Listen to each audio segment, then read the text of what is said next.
This is live with Miami's Community News, and I'm Michael Malone. I'm here with our guest, Frank Calderon from Miami-Dade Solid Waste Department. Frank, let's talk about hurricanes because here we are. We're just starting August, if I remember right. August 30 years ago, that Hurricane Andrew, all right, came. It was the first storm of the year directly to us. Yeah. And we most of us here lived through that. I remember going, why is everybody at Home Depot? And we know why. Later you found out why, yeah. So, but let's talk about what people can do as far as the landscaping around their house and what the county is able to do for them. Sure. Well, like you noted, we're in the middle of hurricane season and we're headed towards the, hopefully not active this year, but and we already gone through 3 letters. So the next one that comes up is D, I believe Dexter. Anyway, what can residents do? Well, the broken record comes out again. And reminds residents, you probably should have done this before the season started. If you have that overhanging tree limb or junk around your yard that you need to get rid of. But I did check this morning. There is something that's out there, but not expected to affect us within at least for the next 7 days.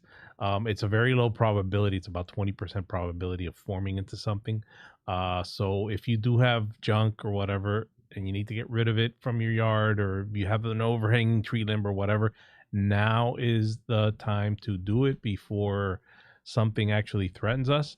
You can get rid of it. You can call for a bulky waste appointment and we will pick it up for you. But if you wait too long, you might find that the bulky appointments are Should there gone. Be a storm, you could sit there confidently and say, I told you guys, all right, to do that. All right.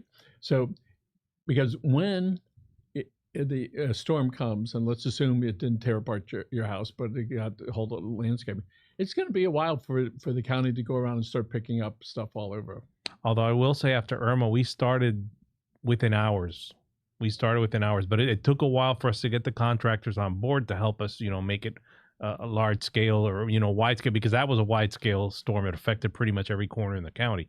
But our crews were out there within hours of Irma, of the all clear. All right. So inquiring minds want to know, when a storm comes, it could be potentially years worth of landscaping material all at the same time. Potentially. Yeah. What do we do with all that stuff? Well, after the storm, we'll probably pick it up. We'll put out the word specifically. It kind of depends on where it happens and that sort of thing. But a lot of that stuff we'll end up probably picking up most of it. And where does it go? Same place that it would go now? Well, in a way, yes. What happens is with the storms, in order to not affect our own landfill capacity, what we have traditionally done in the past is have contracts with, other facilities that are outside of the county. We're using those now because of what happened with the waste to energy facility that we had a couple of years ago.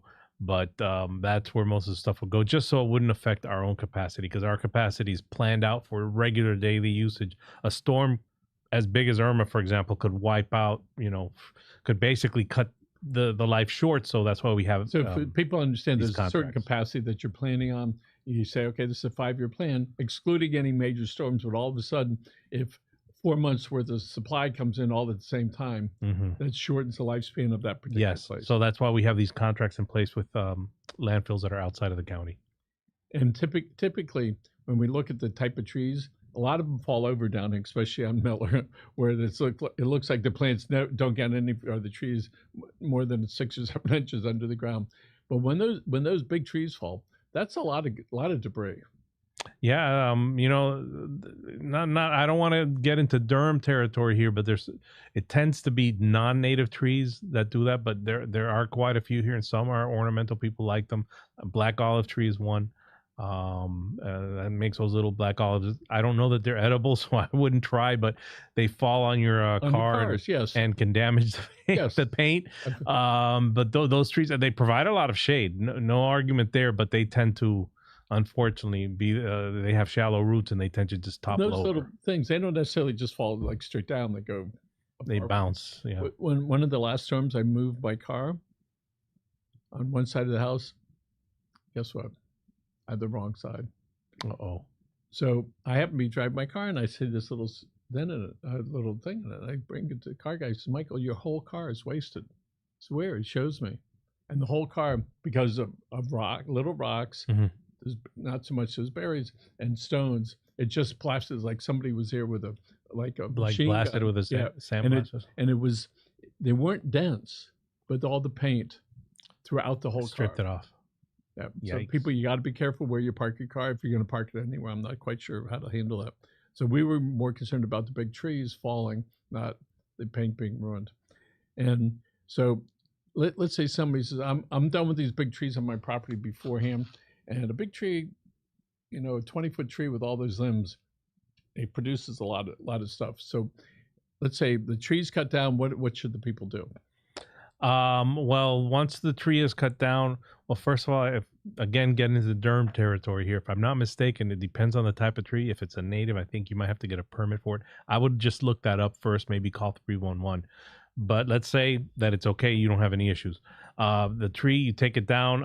In order for us to be able to handle a bulky waste pickup, we ask that the parts be no longer than 5 feet, which this is a simple way to measure 5 feet. Just stick your I thought that's arms how out. far the garbage cans are supposed to be apart. 5 feet, same thing. So yeah, just make sure that the tree limb trunks, that sort of thing, are about 5 feet or less, so that our trucks can manage it.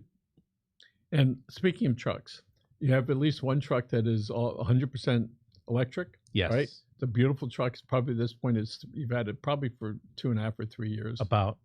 Maybe when this situation with the government and money gets over, maybe the city county is going to buy some more of those. If they had them today, where would they be charged up? We have at one of our facilities, we do have chargers for trucks. We do have so the facility in Doral, Northwest 58th Street. I don't know if those can charge. Those are mostly for pickup trucks that supervisors use to go out into the field. I don't know if they can charge a full truck, or if they can charge it but at a lot slower rate. I don't know that, but we do have some chargers. Does the amount of charge left in the battery affect at all the operation of the trucks? How do you like mean? if there was 30% less, does the left in the battery, does the truck not operate differently than if it was 90% charged? That's a good question. I don't know. I would imagine, once you start getting low in charging, okay, I got to head back because I don't want to run out of juice. But other than that, I don't know if there's a different, if you notice, it's not working, it's powerful. I'm running a test of my electric shaver. I'm trying to figure out when it's 100% charged, so I just feel better. So it seems like it's working better than when there's only 20% left. All right. So let's say there's a big storm, lots of stuff out on the street, and then people taking all their stuff to the front yard. Typically, how long would it take before the county says, okay, we're ready, let's go out and start picking up stuff? Well, our crews start right away, but it all depends on how widespread it is. We try to get our contractors on board as quickly as possible. We basically have like a pre-qualified pool, and what we did for Irma at least, and we try to do, moving on after that, and then spot bids. And last time we ended up having like 9 or 10 contractors, something in that. So they bring in their own trucks, their own labor. They'll bring in their own. Stuff. Yeah, they usually they hire freelance trucks, but they're responsible for their performance. And many years ago, there was a little problem that on the property that they caused. 3 days later, they came and fixed it. I'm going, how good is that? All right. And it was really quite surprising. So I'm happy for that. And because they wanted to make sure they could get invited back for the next thing. Yeah. So let's talk, if we could, about home chemicals. I know that we touch on that every so often. I think it's a good thing. Stuff that we find underneath their sink or in the garage or in the shed in the backyard. What should people do? Like pesticides, fertilizers, paints, household chemicals, gasoline that you might have, like a gallon or two of gasoline for the lawnmower that hasn't been used in a while. It's almost varnish, that sort of thing. We have 2 permanent home chemical collection centers where you can bring those items. One is in the Doral area, SouthDade Center. The other one is in SouthDade on the campus of the SouthDade Landfill. Just you don't enter through the main gate. It has its own separate entrance. We also started a couple of years ago doing mobile home chemical collection mobile events. We just had one this past Saturday in Palm Springs North. We have, I don't know if it's 4 or 5 left this year. The schedule is posted on our website, miamidade.gov/solid waste. I believe, if I'm not mistaken, here we have a schedule running through October, and we still have 4 or 5 events left for this year. So if the permanent sites are not convenient, you can go online, check out our website, or call 311 and see if one of the mobile events is closer to you. And let's talk about the TRCs, the trash recycling centers. Approximately how many are in the county? We have 13 trash and recycling centers, all over the county, all the way from the northeast down to the southwest, and western areas of the county. And they will take some electronics in particular. Some of them will take electronics. It's important to check first, though. You can check on our website, miamidade.gov/solid waste, or you can call 311 and see if the center that's closest to you or the one you want to go to will accept the items that you plan to bring. And if people have a question about what can be recycled or what they can bring over there, where should they go? They can go to 311, or they can visit our website, miamidade.gov/solid waste. And the 311 people are always very friendly, all right? And they just keep everybody sort of calm. You call, you're really anxious about whatever it is. We want to solve this thing. They're really good at it, right? And the website is terrifically easy to use, and everything is on there. And speaking of things that are on there, any job openings in the department? Off the top of my head, I'm not aware of any at the moment. The best advice I can give for somebody who's interested is to visit miamidade.gov/jobs, and you'll find not just our department's any open positions. You'll find all county open positions listed on there. So I'm not sure they're going to be hiring anybody anytime soon, but we'll see what happens with the new budget. But right? We'll see. Yeah, they do have some job openings listed, but yeah. So just to remind people, in 2023, the waste energy incinerator in Doral caught fire. All right, and it was investigated ad nauseum. All right, it just accidental fire. And so the county is again going to address that issue. The county commissioners, they're the one that vote on it. The mayor, so people can know, makes recommendations. Yes. And then the 13 people vote on it. They can do it. They can change it around. They can do all this stuff. And the commissioners really are the guys that vote on it. The mayor just can bring it, to the forefront. So I understand it's back on the agenda. Maybe they're going to make a decision what to do with it. Currently, the trash goes to Mount Trashport, as well as the county pays a lot of money to have stuff hauled away and buried into Mother Earth up in Orlando. Up in south around Lake Okeechobee, Okeechobee County. So hopefully there'll be something done, even though it will take between 7 and 10 years. Is that the right number? They're closer to 10 years to build, facility basically from scratch. So can we talk about this for another 10 years? Right. We potentially could, yes. That's wonderful. Don't do anything.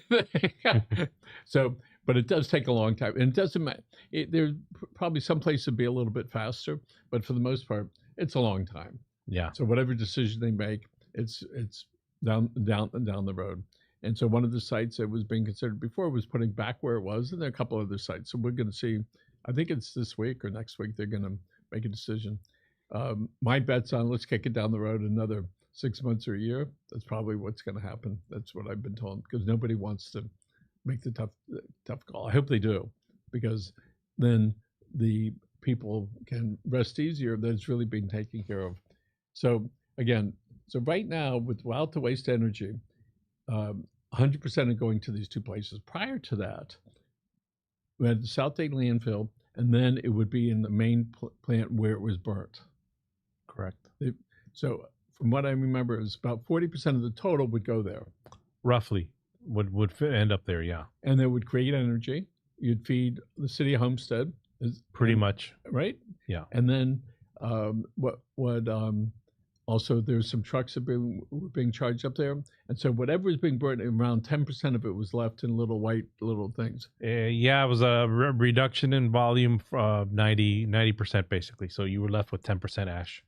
And what happened? Where did that go? We have a landfill on site that we called an ash fill or a monofill, because it's one item, just the ash, nothing else would go there. It was on site right there at the facility in Doral. Must be pretty big. Yeah. So that's going to happen no matter what, no matter if it's being burnt. There's always going to be something left. Yeah. The difference is it's a reduction in volume. If Yes. you just put landfill into, that's 100% of your garbage is going in, and then it fills up rather quickly. With the waste to energy facility, you reduce that by down to 10%. And there is no thing that we know of that everything gets eliminated 100%. There's still going to be something left over, even if you burn Pretty it. much. And is there a use left of those little ashes? What do you call it? The ash, basically. The ash. We were working with, before the fire. We were looking at, we were working with a cement, one of the cement companies to possibly use our ash in the production of cement, because that is one of the products they use. They typically use coal ash.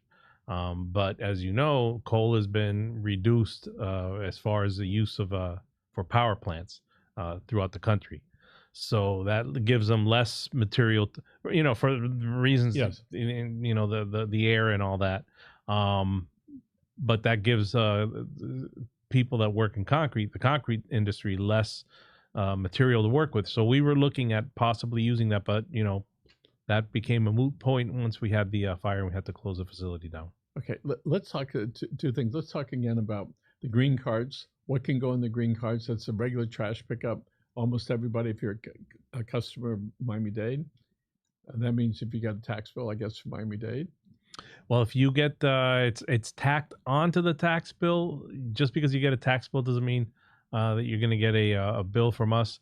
But it's part of there's an area called non-ad valorem, which means basically not based on the value of the property. Where your property taxes are based on the value of your property, the garbage fee is flat for, everybody gets the same level of service, pays the same amount. But that is tacked onto the tax bill. And that is a separate tax item. It is a separate item on the tax. Do you know the last time that was raised, more or less? Last year? It was raised last year? Last year. Well, thank goodness. All right. Do you know how much it was raised per household, more or less? Off the top of my head, I don't know. I want to say about 150. Something like that for last year, roughly. Okay. And so, what do people get for their hard-earned tax money as far as trash removal? We know they get the green cart. What do they get? They get two pickups a week for the garbage. They get one pickup of recycling every other week. They get 2 bulky waste pickups, 25 cubic yards of large items that wouldn't go inside the cart, and not household garbage that goes into the green cart. And they get unlimited usage of the trash and recycling, the 13 trash and recycling centers. They get, there's illegal dumping enforcement. That's part of it. And there's also the 2 home chemical collection centers. So is there any connection between the price? If somebody wanted an extra green card, it's $150, $160 a year. Is there and that's not for the cart, it's for the 2 service times a week, right? that they're picking up. It gets picked up. Because you're getting, double the garbage pickup that your neighbor is when that happens, when you have an extra cart. So one of my neighbors probably has 7 of those. Wow. So after the first one, it's 160 times whatever it is. Yeah. Wonder what he's got going on over there. So, but the guys, if they see you have a lot of garbage cans, they check, right? And they go. They'll to a certain degree, yeah. I know that at some point they're probably going to go around and look at the number of carts and just make sure that whoever has extra carts is paying. An extra cart is what, more than one? More than one. One comes as part of the service. I'm not going to say it comes free because it's not really technically free, but it's part of your regular service. And for people who don't know, the handle needs to be towards the house? Yes. The handle and the wheels are both on the same side, so towards the house. And once a week, I hope my wife hears this, when I drag the garbage cans out, I try to do both at the same time and drag it out there. Inevitably, about halfway through. The wheels always, I tried doing that, and the wheels always kind of go. So one cart wants to go. Yeah, one cart goes one way, the other one. You're not as young as you used to be, Miller. By the way, Rochelle is in the driver's seat over in production. Thank you very much, Rochelle, who is a Dynamo teacher. She's teaching 3rd, 4th, and 5th graders. I have that right? Mm-hmm. And for the kids that need it most down at Homestead. So thanks for doing that. She goes back to school. When does school start? Second week of August. Second week of August. So her schedule here is going to change, but she'll be here in the afternoons. All right. Driving from Florida City up here. Wow. so she can. That's a trek. Yeah, it is. And then when she leaves, she drives to South Palmetto Bay. I know she's in traffic. She, you know, she loves it here, and we love having her here. And pretty soon she's going to have a microphone over there so she can participate. And we even actually looked at 2 cameras so we can flash it on there. Some are inexpensive and some are pretty pricey. All right. So let's talk about, again, the things that are available on the website. Tell us what's there. Oh, we have all kinds of information about just our general solid waste services, information about recycling, information on bulky waste, and you can place a pickup through our website. Information on the trash and recycling centers. You have the locations, the materials that, the different types of materials that are accepted at the different centers. We have information on home chemical collection, permanent sites, and also the mobile events. We have information about